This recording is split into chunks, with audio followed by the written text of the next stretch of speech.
안녕하세요. 오늘도 사연 살롱을 찾아주셔서 감사합니다. 사연을 보내는 저는 40대 중반의 대학 교수이자 기계공학자예요. 얼마 전까지만 해도 저를 소개하는 말에 한 남자의 와이프이자 한 집안의 며느리라는 소개가 덧붙었겠지만 지금은 아니에요. 남편을 포함한 시댁과 화끈하게 한판 붙고 시원하게 이혼했으니까요. 물론 이혼 과정에서 다소간의 소란은 어쩔 수 없이 있었지만 그래도 진정 통쾌하기 짝이 없는 이혼이었어요. 50억대 부자를 만들어준 저에 대한 은혜도 모르는 인간들과의 관계가 정리되었으니 오히려 홀가분한 심정이죠. 저를 만난 사람들은 하나같이 궁금해하더라고요. 요즘은 많이 달라졌다고는 하지만 저 때까지만 해도 흔한 일은 아니었으니까요. 여자의 몸으로 이공계, 그 중에서도 기계공학을 다루는 사람은 무척이나 드물었고 박사 학위까지 취득한 여성은 더더욱 드문 상황이었죠. 그럼에도 제가 이공계와 기계공학을 선택한 이유는 단 하나였고요. 일찍이 세상을 떠난 홀아버지가 기계공학 박사였거든요. 외동딸인 저는 홀아버지가 밟아온 학문의 여정을 뒤따랐을 뿐이었어요. 물론 기계공학이란 분야에 박사와 교수가 되기까지는 절대 쉽지 않은 여정이었어요. 여자여서가 아니라 기계공학이란 모든 사람에게 똑같이 어려운 학문이기 때문이에요. 그래서 저는 젊은 시절 모두를 도서관과 연구실에서 거의 살다시피 하며 최선을 다했고 그렇게 거둔 연구 성과를 통해 마침내 학계의 인정을 받게 되면서 장래가 촉망되는 기계공학자와 교수가 되었죠. 남편과의 결혼은 그러는 통에 자연스레 늦어졌어요. 하지만 늦었을지언정 참 잘한 결혼이라고 그렇게 생각했어요. 그때까지만 해도 잘한 결혼이 맞았어요. 상견례 자리에서 시모를 처음 봤던 순간부터 느낌이 딱 왔죠. 어느 정도의 유산을 물려받고 배우기도 많이 배운 저와는 다르게 남편과 시댁 식구들은 반지하 월세 단칸방에 옹기종기 모여 사는 어려운 사정이었고 그래서 남편보다 잘나고 많이 배운 며느리가 부담스러울 법도 하다 싶었는데 시모는 전혀 그러지를 않았거든요. 오히려 저의 두 손을 꼭 부여잡고 고마워했죠. 어떻게 안 고마울 수가 있겠니? 너처럼 많이 배우고 능력 있는 교수가 우리처럼 볼일 없는 집안의 며느리가 되어주겠다는데. 에이, 그렇게 대단한 것도 아닌데요, 뭐. 그리고 이렇게 반겨주시는 것만 해도 오히려 제가 더 감사할 일이죠. 아니다, 아니야. 우리가 고맙지. 평생 두고두고 귀한 며느리 대접하면서 살아야지. 그 자리에 있던 시동생들도 각자 한마디씩 거들었죠. 그래요, 형수. 결혼 참 잘했다는 생각 절대 변하지 않도록 우리 시동생들이 잘할게요. 시집살이 그런 건 걱정 안 해도 괜찮아요. 저희가 천성이 모질지를 못한 심성들이라서 사람 막대하고 그런 거 못해요, 절대. 제가 막내예요. 앞으로 잘 모시겠습니다, 형수님. 그렇게 성사된 결혼. 저는 결혼 생활의 초장부터 더욱 분명하게 깨달았어요. 비록 시댁이 반지하 단칸방 월세살이를 할 정도로 가난하지만 마음만큼은 세상 누구보다 올바르고 훌륭한 사람들이라는 것을요. 시동생들은 자신들도 빈곤한 처지였지만 거리만 나섰다 하면 본인들보다 어려운 사람들, 예를 들면 폐지 줍는 노인 같은 분들을 누가 먼저랄 것도 없이 앞다투어 돕는 그런 훌륭한 인품이었고 집 안으로는 부족한 콩이라도 서로를 위해 서슴없이 양보할 만큼 우애도 참 깊은 사람들이었어요. 시모요. 윗물이 맑으면 아랫물도 맑은 법이라잖아요. 자식들이 그러하니 시모의 평소 행동 거지는 굳이 제가 언급하지 않아도 다들 아시겠죠. 특히나 모든 시댁 식구들은 맏며느리인 저에게 무척이나 지극정성이었어요. 시집살이요. 너무 없어서 오히려 제가 가끔 미안할 지경이었어요. 또한 동네 사람 모두가 알 정도로 제 자랑을 입에 달고 다녔어요.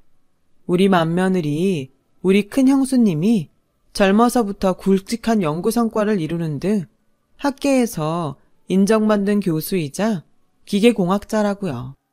저는 마침 일생일대에 심혈을 기울인 연구를 진행하는 통에 많이 지쳐있던 상황이었는데요. 시댁 식구들은 행여 그런 제가 시댁일로 인해 허튼 마음이라도 낭비할까 걱정하면서 저에게 손에 물 한 방울이라도 묻히게 하기는커녕 연구에 집중할 수 있도록 진심으로 응원해 주었어요. 그러던 어느 날 제가 시댁 식구 모두를 정말 친정처럼 각별하게 아끼게 된 일화가 생겼어요. 아니 글쎄 생전 그런 적 없던 시모가 갑자기 연락을 해와서는 오늘 저녁은 바쁘더라도 꼭 시댁에 들러서 저녁 먹고 가라고 아주 신신당부를 하더라고요. 시댁에 무슨 병고라도 생겼나 싶어서 시댁으로 향한 저의 눈앞에는 남편과 시모 그리고 시동생들이 분주하게 제사상을 차리고 있는 모습이 펼쳐졌어요. 그때까지만 해도 상황 파악을 하지 못한 제가 몰뚱이던 그때 시동생들이 다 차려진 제사상에 저희 친정아버지 영정사진을 올려놓더라고요. 저는 그제야 아차 싶었죠. 그날이 바로 일찍이 세상을 떠난 친정아버지의 제삿날. 딸인 저조차도 일생일대의 연구활동에 치여 바쁜 나머지 소홀히 했던 친정아버지의 제사를 시댁 식구들이 먼저 챙기고 있던 것이었죠. 저는 고맙고 죄송스러운 마음에 왈칵 눈물을 쏟았고 시모가 그런 저에게 다가와 다독여 주었어요. 그래도 얼마나 다행이니 우리라도 이렇게 그날을 알고 있어서. 어머님, 뚝 그치렴. 딸내미가 울면 사돈어른 마음 편히 식사 못하셔. 감사합니다. 그리고 너무 죄송해요. 괜히 저 때문에 고생하시고. 그런 말 말어. 며느리도 가족이고 며느리가 가족이면 사돈어른도 우리 가족인데 가족들 중에 시간 여유 있는 사람이 알아서 먼저 챙기는 건 아주 당연한 일이지. 홀아버지 일찍 여의고 얼마나 외로웠다든 이제 든든한 가족이 생겼으니 아무 걱정 말렴. 앞으로는 행복하게 복작복작 살 일만 남았는데 얼마나 좋아. 보렴. 사돈어른도 사진으로나마 뿌듯하게 웃고 계시질 않니? 그러네요. 우리 아빠. 참 환하게 웃고 계시네요. 내 정신 좀 봐. 얼른 제사 올리자. 우리 사돈어른 시장하시겠다.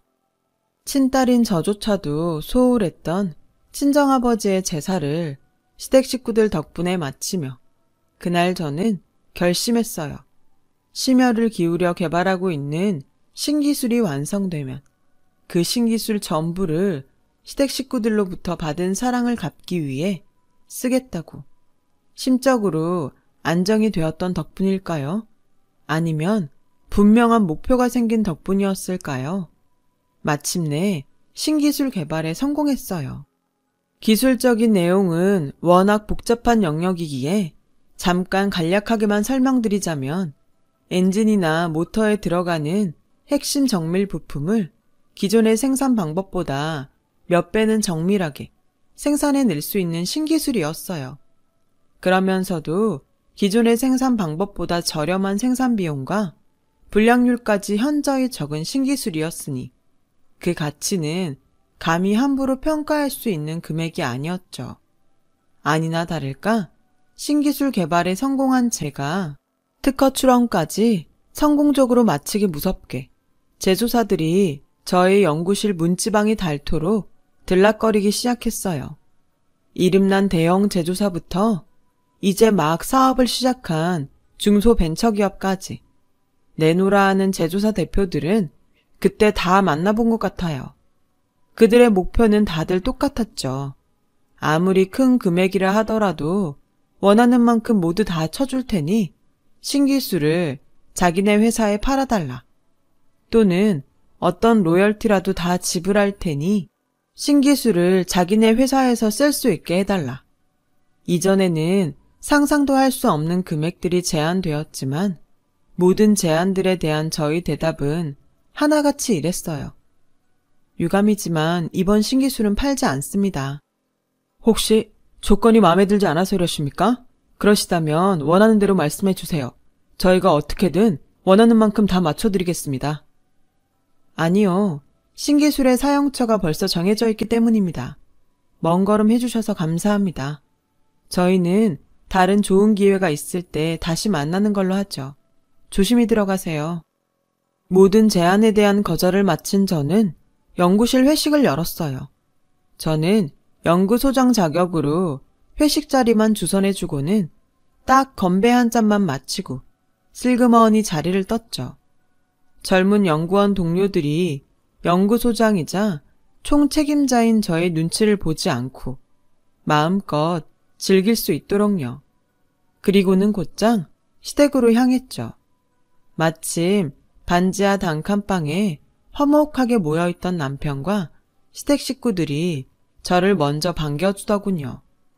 특히나 시모는 그렁그렁한 눈물을 손수건으로 찍어 닦으며 유독 감격한 눈치였어요. 축하한다 며느라. 드디어 우리 며느리가 해냈구나. 반드시 해낼 줄 알았어. 그렇고 말고. 축하해요 엄님. 저희가 드디어 해냈네요. 모르시겠어요? 저희가 드디어 해냈다니까요. 내가 원래 좀 이래요. 가방끈이 짧아서 그런가? 통 무슨 말인지 이해가 잘 되지를 않는구나. 이번 신기술 저 혼자 개발한 거 아니라는 얘기예요. 아무래도 그렇겠지. 같이 고생한 연구원분들이 얼마나 고생이 많았겠니? 어머, 내 정신 좀 봐라. 이럴 게 아니라 당장에 떡이라도 돌렸어야 하는데 지금이라도 떡집에 전화 넣을까? 떡은 마음만 받을게요. 벌써 회식 자리 마련해 놓기도 했고요. 그것보다는 감사합니다. 어머님이랑 남편 그리고 시댁 식구들 모두가 응원해준 덕분에 이번 신기술 개발에 집중할 수 있었어요. 그러니까 이번 신기술은 저희 신기술이 아니라 우리 가족 모두의 신기술이고 우리 가족 모두를 위한 신기술이 될 거예요. 예, 너 혹시 제가 그 신기술을 다른 데 쓸 거라고 생각했던 건 아니죠? 우리 가족을 위해 쓰겠다고? 당연하죠. 신기술을 이용해서 사업 한번 해보려고요. 우리 가족들 다 함께. 굳이 따지자면 일종의 가업 정도 되겠네요. 제 말을 마치기 무섭게 시댁 식구들은 눈물바다가 되었어요. 흐느끼는 소리로나마 저에 대한 고마운 마음을 솔직하게 전했고 없어도 괜찮은 약속까지 굳이 아주 거듭거듭 해주더라고요.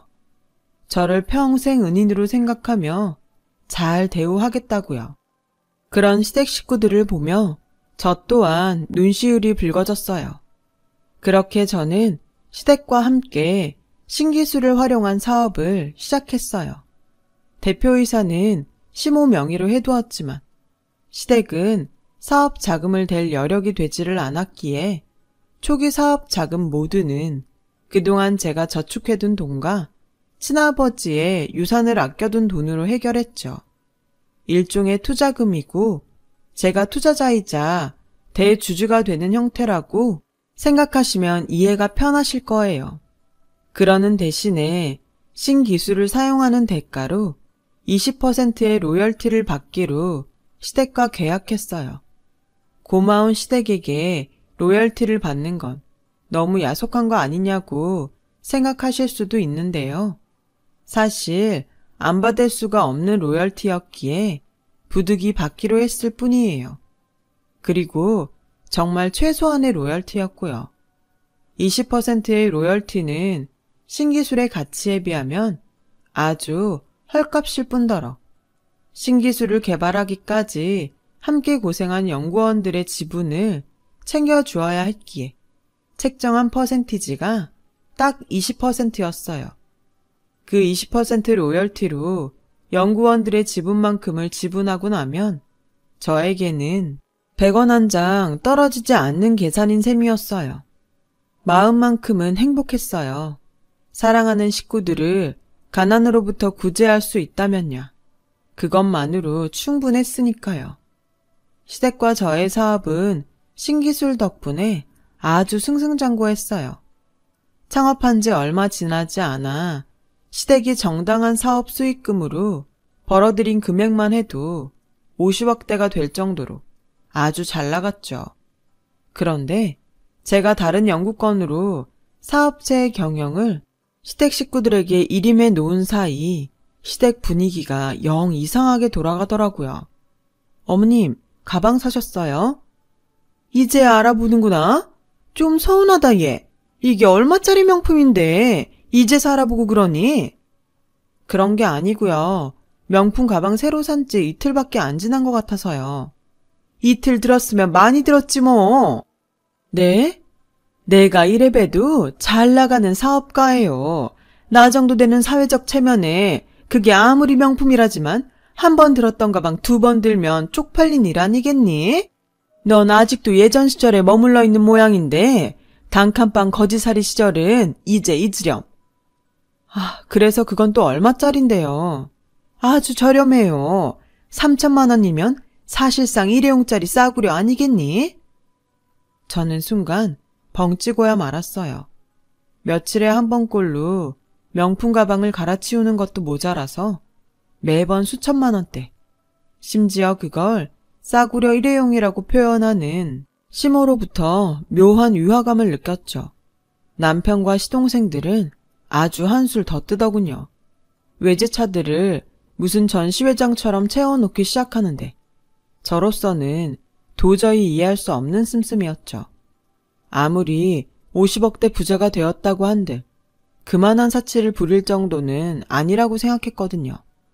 그렇다고 시댁 식구들이 50억을 어디 재투자에 몇백억 단위로 불려놓은 것도 아니었고요. 도무지 이해할 수 없던 저는 혹시나 싶은 마음에 과거 신기술 구매차 인연을 맺게 되었던 대형 제조사 대표님에게 슬쩍 물어봤어요.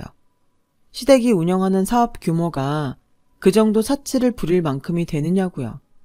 그러자 대형 제조사 대표님이 밥숟가락까지 떨어뜨려가면서 대경 질색하더군요. 시댁이 부리는 사치 정도면 10대 재벌에 들지 않는 한 어렵다면서요. 그러면서 슬쩍 귀띔을 해주었어요. 그 정도면 이미 회사 돈을 빼돌리는 것 같다고요. 회사 돈을 빼돌리는지 아닌지를 직접 확인하기 전이었지만 충격을 안 받을래야 안 받을 수 없는 기뜸이었어요. 사건은 제가 충격에 빠진 마음을 미처 추스르기도 전에 연이어 터져 나왔어요. 이번에는 회사 내부 일이었어요. 그동안 시댁 식구들이 저 몰래 회사 직원들을 괴롭혔던 악덕 사장 갑질에 돈지랄이 이만저만이 아니었더군요. 언제 단체 소송 때려 맞고 징역살이를 해도 이상하지 않을 정도였어요. 결국 저는 확신했죠. 평생 욕심이라고는 없이 살아왔던 시댁 식구들 모두가 잘 나가는 사업가 노름과 잠만 자고 일어나면 또 늘어나 있는 그놈의 재산, 돈 노름에 눈이 멀어버렸구나. 저는 그런 시댁 식구들을 막아야만 했어요.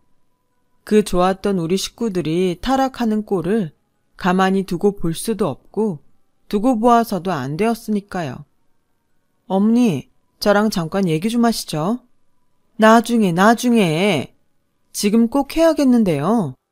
글쎄, 나중에 하자니까는. 아니다. 너도 온 김에 이것 좀 봐보렴. 이게 뭔데요? 크루즈?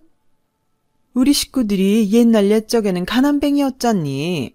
그래서 해외여행은커녕 여권 만들어 본 사람은 신혼여행 다녀온 내 남편 딱 하나뿐이고. 그래서요? 이참에 식구들 단체로 한 몇 년 크루즈 세계 일주를 다녀올까 해. 기왕이면 최고급 코스가 좋겠는데 난 아무리 봐도 뭐가 최고급인지를 잘 모르겠어서 네가 한번 봐주렴. 세계 일주 다녀오면 회사는요? 식구들이 다들 중요한 자리에 있어요. 회사 경영 책임을 가지고 있는 사람들이라고요. 까이꺼? 우리 없다고 망하기야 하겠어? 그럼 비용은요? 아무리 부자가 되었다고는 해도 이건 사치가 너무 심하잖아요. 명품을 일회용 취급을 하지를 않나? 주차장을 외제차 전시장으로 만들지를 않나? 너 변했다 얘? 전에는 안 그러더니 이게 어디서 시어머니한테 눈 똑바로 뜨고 대들기를.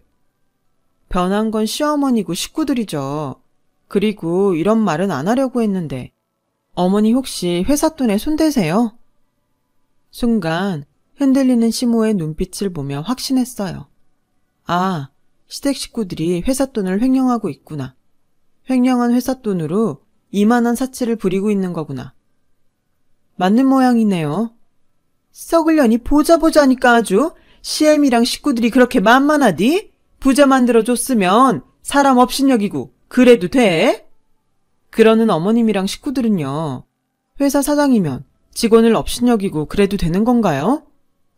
그런 적 없다. 저도 다 듣고 보고 확인한 내용이 있어서 하는 말이에요. 부탁이자 경고이기도 하고요. 제발 예전에 좋았던 시어머니로 돌아와 주세요. 더 이상 무너지는 모습 저는 도저히 못 보겠네요.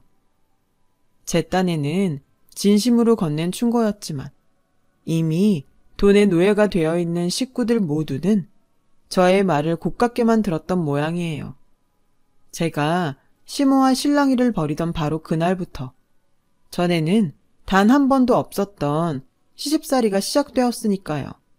한때 우리 위대한 교수님 과학자 며느리이던 저는 졸지에 시댁의 찬덕꾸러기가 되었어요.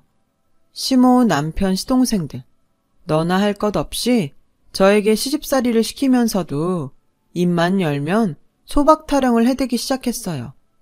너는 그저 한낱 여자일 뿐이고 여자면 여자답게 집안에 틀어박혀서 조신하게 살림이나 하면서 죽어서 지내라 하는 폭언 정도면 아주 정중한 표현 축에 들 정도로 행패가 심해졌죠. 돌변한 시댁 식구들의 행태는 저에게 의문을 불러일으켰어요. 혹시 시댁에서 나를 쫓아내려고 하는 건가? 반쯤 확신에 찬 의문이었지만 그때까지만 해도 그저 의문에 불과할 따름이었죠. 그렇다면 왜 쫓아내려고 하는 걸까? 하는 질문에 대한 답을 구하지 못했거든요. 시댁이 회사 돈을 빼돌린다는 이유 하나만으로 저를 쫓아내려고 한다고 확신하기에는 부족했어요. 창업 당시 제가 대표 이사직을 고사하기는 했지만 어디까지나 저는 투자자이자 대주주이면서 사업의 핵심 아이템인 신기술의 특허권자이기도 하거든요. 결국 시댁 사업은 저 없으면 돌아갈 수 없는 사업이란 말이죠. 그렇다면 나를 왜 쫓아내려고 하는 걸까? 답은 의외로 쉽게 뜻밖의 장소에서 나타났어요. 시댁 일로 골치를 썩는 탓에 연구에 집중하지 못하고 있던 저에게 연구소에 회계 담당 직원이 쭈뼛쭈뼛 다가오더라고요. 저기 소장님, 혹시 지금 바쁘세요? 아니야, 괜찮아. 왜? 무슨 걱정 있어? 안색이 많이 어두운데? 그게 그러니까요. 한참을 망설이던 회계 직원이 통장 하나를 저에게 건넸고 통장을 확인한 저의 머릿속에는 그제야 시댁이 저를 쫓아내려고 했던 퍼즐이 맞춰졌어요. 입금 내역이 단 1원도 찍혀있지 않은 그 통장은 바로 시댁이 저에게 주기로 했던 신기술 사용료 20%가 입금되었어야 할 통장이었거든요. 그런데 그동안 단 1원도 들어와 있지 않다? 뻔하죠. 신기술 로열티까지 빼먹기 위해서 저를 쫓아내려고 작정했다는 거. 사태 파악을 마친 저는 시댁 식구들이라는 인간들에게 정남이가 뚝 떨어졌고 그저 한심하기만 하더라고요. 얼마나 무식하면 이딴 짓거리를 벌이는지. 저는 일단 회계 담당 직원을 위로했어요. 그럼 우리 연구원들 전부 그동안 신기술 지분 한 푼도 못 받았던 거네? 이걸 왜 이제야 얘기하니? 아무래도 소장님 시댁이 관련되어 있는 일이라 조심스러웠어요. 죄송합니다. 아니야, 오히려 내가 미안하지. 신경 못 써서 미안해. 내가 식구들을 너무 믿었나 봐. 최대한 빠르게 이자까지 쳐서 지급될 수 있도록 처리할 테니까 걱정하지 않아도 돼. 그리고는 곧장 시댁으로 들이닥쳤죠. 마침 시댁 식구들도 저를 완전히 쫓아내기로 작정한 모양이더라고요. 어디서 구했는지도 모를 젊은 여자들의 가짜 이력서를 제 앞에 주르륵 늘어놓으며 한다는 시모의 말이 글쎄. 너도 봐서 알겠지만서도 이게 다 네 남편에게 시집 오겠다는 여자들 이력서다. 누가 봐도 가짜 이력서라고 생각할 만큼 조악한 종이더미들에 그저 코웃음만 나더군요. 그래서요? 너희 부부 불임이라며. 그런데요. 우리는 첩을 들여서라도 손주를 봐야겠으니 선택하렴. 대체 뭐를요? 네가 아닌 첩씨를 정부인으로 인정하면서 죽어 지내던가 아니면 늙고 불임인 네가 이 집을 곱게 떠나주던가. 저는 또 한 번 코웃음이 배어 나왔어요. 왜냐고요? 정리하면 이렇게 되네요. 저에게 소박을 놓겠다. 우리 부부가 불임이라서. 맞죠? 소박이 아니라 네 발로 이 집에서 떠나라는 말이잖아. 와, 나 웃겨가지고 진짜. 이러니 병원을 그때그때 같이 잘 다녔어야지. 하기사 댁내 아드님이 돈노름에 빠져서 어디 진단 결과 따위에 신경 쓸 여력이나 있었겠냐고. 댁내 아드님? 시어머니 앞에서 하는 말본새가 이젠 아주 막 나가자는 거구나. 막 나가는 건 댁들이 막 나가는 중이고요. 까불려면 뭘 제대로 알고서나 까불기나 하던가. 우리 부부가 불임인 건 맞는데 그건 댁내 아들한테 문제가 있어서잖아요. 뭐? 왜? 진단서까지 보여드려야 믿을까요? 댁내 아들 생식기관에 문제 있다고. 쉽게 말해서 댁내 아들 고자라고요. 순간 그 자리는 물기 얹은 듯 싸해졌고 그제서야 본인에게 문제가 있다는 사실을 알게 된 남편은 쪽팔린지 주랭랑을 쳐버렸어요. 그리고 이미 이딴 취급이나 받으면서 결혼 생활을 지속할 필요가 없다고 판단한 저는 세상 무서울 것 없는 기세로 시모를 몰아붙였죠. 거꾸로 말해볼까요? 댁내 아들이 고자라서 자식을 낳을 수 없으니 내가 기둥서방을 하나 드릴게. 고자인 댁내 아드님은 기둥서방을 정실 남편으로 인정하고 곱게 죽어 지내거나 아님 늙고 고자인 댁내 아드님이 곱게 꺼져 주시던가. 선택해요. 기분 더럽죠? 나도 그래요. 더러워. 당신들같이 못돼 처먹은 데다 멍청하기까지 한 사람들을 친정 식구들처럼 아끼면서 살았다는 사실이 더 더러워. 알아요? 뭐, 멍청? 더러워? 너 지금 말 다 했어? 그래, 다 했다. 이혼? 까짓 거 해줄게요. 내가 얼마나 더 좋은 꼴 보겠다고 이 집안에 붙어 있겠어? 안 그래요? 이혼해주기는 하는데 이거 하나는 분명히 알아둬요. 오늘 지금 당신들 신세에 당신들 스스로가 망쳐버렸다는 거. 이게 며느리라고 잘 대해줬더니 은혜도 모르고 반지하 단칸방 3살이 부자 만들어줬더니 은혜도 모르고 배은망덕하게? 오늘은 일단 갑니다. 조만간에 또 보죠. 그 길로 저는 더 상종하기도 싫은 시댁을 등졌어요. 뒤통수를 친 것도 모자라 첩 어쩌고 하는 깽판으로 저에게 모욕까지 줄여들던 그들을 향한 복수를 다짐하면서요. 그렇게 저는 오래지 않아 합의 이혼 절차를 마쳤습니다. 저를 쫓아낸 시댁이 더 큰 사치와 횡령과 갑질을 일삼으며 희희낙낙하던 어느 날 시댁의 사업체에 난데없이 날벼락이 떨어졌어요. 임시 주주총회가 발의된 것이죠. 주주총회가 뭔지도 모르는 멍청한 시댁 식구는 그 인간들은 그것이 날벼락인 줄도 모르는 채로 그놈의 명품까지 둘둘 휘감고서는 주주총회에 자리를 잡자 대주주 한 사람이 모습을 드러냈죠. 그 대주주를 발견한 시댁 인간들의 얼굴은 말 그대로 하얗게 질려버리더군요. 왜겠어요? 그 대주주가 바로 저였거든요. 그렇게 저는 우리 실업 대주주 자격으로 임시 주주총회의 첫 번째 의제를 발의합니다. 의제는 현 대표이사인 김복순 여사와 이하 경영진들의 경영권 박탈입니다.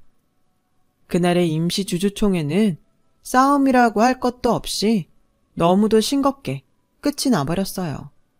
그동안 쌓아왔던 경영진인 시댁 인간들을 향한 불신이 어마어마하게 쌓여있던 상황이었을 뿐더러 더욱이 회사의 핵심 사업 아이템이 저와 동료 연구진들이 개발한 신기술이었기 때문이었죠. 당연히 시댁 인간들을 회사로부터 쫓아내자는 저의 의제는 만장일치로 통과되었고 사업 지분 하나 없이 바지 사장에 불과했던 시댁 인간들은 땡전 한 푼 건지지 못한 채로 회사에서 쫓겨날 처지가 되었어요. 그 순간 참 가소로운 상황이 펼쳐지더군요. 이놈의 멍청한 시모라는 인간이 엎드려 빌어도 모자랄 판국에 감히 제 앞에서 콧대를 세우는 것이 아니겠어요? 고작 이거니? 한다는 복수가 겨우 이딴 거야? 겨우가 아닐 텐데요. 엎드려 빌어도 모자란 상황이고. 겨우가 아니면 뭐라디? 착각하는 모양인데 우리 이미 50억 부자야. 돈은 돈을 불러 모으는 법이고 지금 가지고 있는 50억만 잘 굴려도 수백억쯤은 금세 불어날 텐데 우리가 뭐 한다고 네 앞에 엎드려 빌어 빌기를? 글쎄요. 그 50억 중에 이미 많은 돈이 돈지랄로 없어졌고 남은 것들도 금방 없어질 텐데. 말 같지도 않은 소리. 어디 따져볼까요?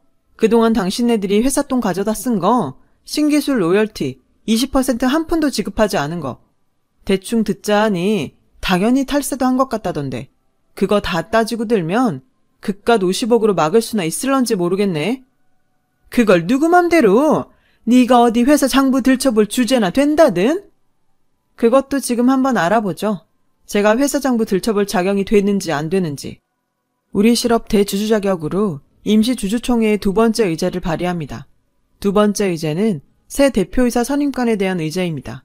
제가 발의하는 새 대표이사는 바로 이번에도 만장일치였어요. 후임 대표이사로 추대된 사람은 역시나 저였어요. 저는 대표이사 취임식을 마치기 무섭게 시댁 인간들이 경영하던 때의 회계 장부를 모조리 까발렸고요. 또 역시나 시댁 식구들이 회사 돈을 참 어마어마하게도 빼돌렸더군요. 작게는 직원들의 임금, 복지비용, 식대부터 크게는 사업자금과 저에게 지급하기로 했던 신기술 로열티 20%, 그리고 탈세까지 아주 종합적으로 치졸하게 빼먹었어요. 모든 증거를 확보한 저는 새로 선임한 법무팀을 필두로 각종 소송전을 시작했어요. 시댁 인간들을 탈세로 고발하는 한편으로 검찰의 배임 및 횡령 혐의로 형사 고소를 진행했고 그들이 빼돌린 회삿돈 전액에 이자까지 더한 금액을 환급하라는 민사소송도 빼놓지 않았고요.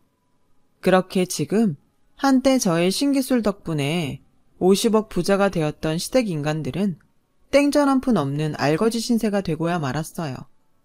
그들이 사업 수익으로 벌어둔 금액 50억은 각종 배상금으로 모조리 환수되었고 얼마나 많이 헤쳐먹었던지 그 돈을 다 토해내고도 모자라 아직도 10억 남짓 빚으로 남아있죠. 저는 회사의 경영권을 새로 선임한 전문 경영인에게 맡기고는 교수이자 공학자로 돌아왔어요. 많은 직원들의 생계가 달린 회사를 경영하기에는 저보다 전문 경영인이 훨씬 나을 테니까요. 애초에 이혼을 결심하고 시댁을 떠나면서도 신기술 이용 권한을 박탈하는 대신 대주주로서의 진흙탕 싸움을 감수했던 이유가 바로 그거였기도 하고요. 제가 신기술을 박탈해버리면 회사가 망할 테고 그러면 직원들도 실업자가 되어버릴 테니까요. 그러는 한편으로 저는 다달이 교도소로 채권 추심 우편을 보내요. 배임 및 횡령, 그리고 탈세 혐의로 징역살이를 하고 있는 시댁 인간들에게 보내는 채권 추심이죠. 그들이 저와 회사에 반환해야 할 돈은 아직도 10억 남짓. 지금 이 순간에도 시댁 인간들은 교도소에서 일하고 받는 근로보상금을 저와 회사에 꼬박꼬박 헌납하고 있어요. 통장 자체가 압류되어 피할 수도 없는 신세죠. 그 미수금 10억을 모두 받아낼 때까지 저의 참교육은 그치지 않을 예정입니다. 배은망덕한 시댁인간들에게 받은 모욕과 수모를 빠짐없이 되갚아주기 위해서라도요. 하다 보니 꽤 긴 이야기가 되었네요. 저는 속이 좀 후련하긴 합니다. 들어주신 모든 분들께 깊은 감사의 말씀을 올리며 항상 건강하세요. 여러분, 사연 댓글에 응원과 현명한 조언 부탁드려요. 좋아요와 구독은 저에게 큰 힘이 됩니다. 오늘도 좋은 일 가득하세요.